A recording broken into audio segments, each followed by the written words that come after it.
Let me start with the facts. Melania Trump was granted an EB-1 visa in the early 2000s. The EB-1, often called the Einstein visa, is designed for individuals who demonstrate extraordinary ability in fields like science, art, education, athletics, or business. This visa category is not impossible to qualify for, but it is extraordinarily selective. On June 26, 2025, during a House Judiciary Committee hearing titled Restoring Integrity in the Visa Process, Democratic Representative Jasmine Crockett reignited a dormant controversy by questioning whether Melania Trump, then a Slovenian model, truly met the EB-1 standard.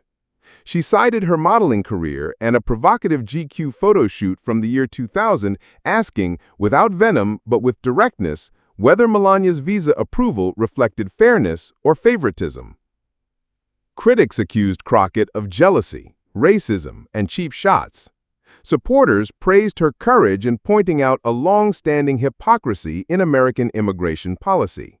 And Melania, silent as ever, stayed above the fray or outside of it entirely. But this story isn't about Crockett's tone.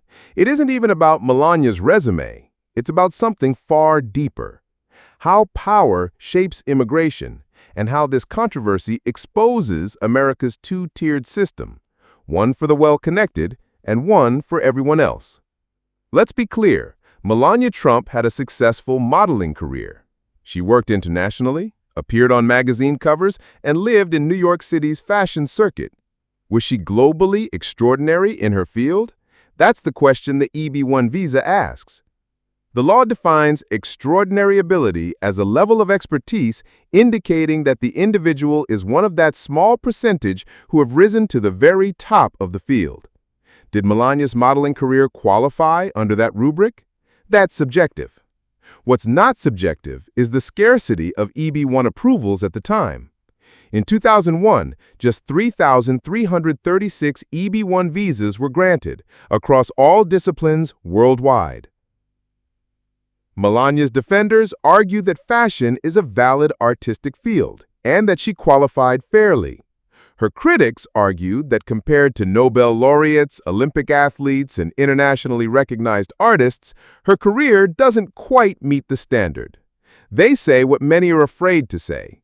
She likely got the visa because she was dating a powerful man, Donald Trump. And that's where this turns from personal to political.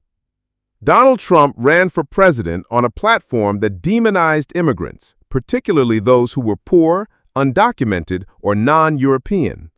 He famously said of Mexican immigrants in 2015, "They're not sending their best." He advocated for merit-based immigration, often implying that only those with elite credentials should be allowed entry.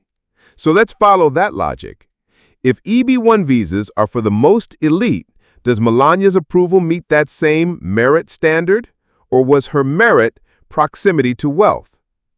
You don't have to hate Melania to ask this. You just have to understand history. This isn't the first time immigration standards bent under political weight. Consider Silvio Berlusconi's associates in Italy who fast-tracked visa access through business connections. Saudi royals with no exceptional academic or creative record getting expedited entry into Western nations via investment visas. The UK's golden visa scandal, which quietly allowed oligarchs and criminals to park millions in Britain with minimal scrutiny until public outrage shut it down in 2022. In each case, the message was clear. Money and connections can open borders that remained locked for the vulnerable. That's the context Rep. Crockett tapped into, not jealousy, but justice. Were some of the attacks on Rep. Crockett racist? Undoubtedly. As a black woman in Congress who speaks plainly and pulls no punches, Crockett is a frequent target.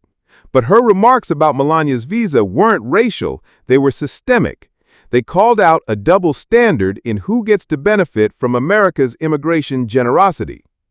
What if a Nigerian fashion model with no university degree, no Olympic medals, and no global humanitarian work applied for an EB-1? No celebrity fiancé, no billion-dollar empire behind her. Would she be approved? Ask any immigration lawyer. The answer is no, not even close. That's why this matters.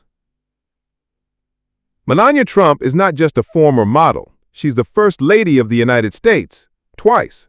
Her choices, silences, and symbolism carry weight.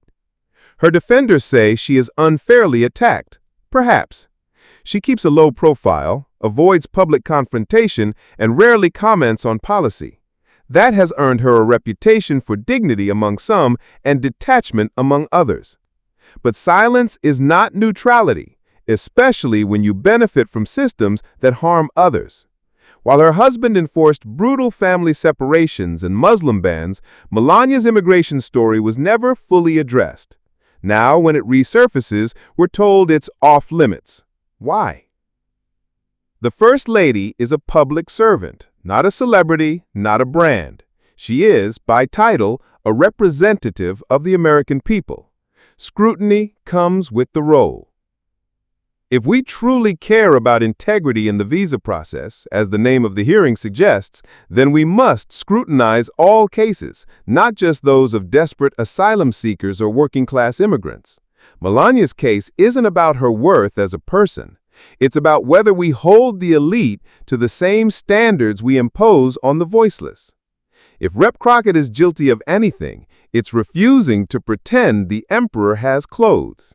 And in a country where speaking truth to power often comes with a backlash, that is an act of courage.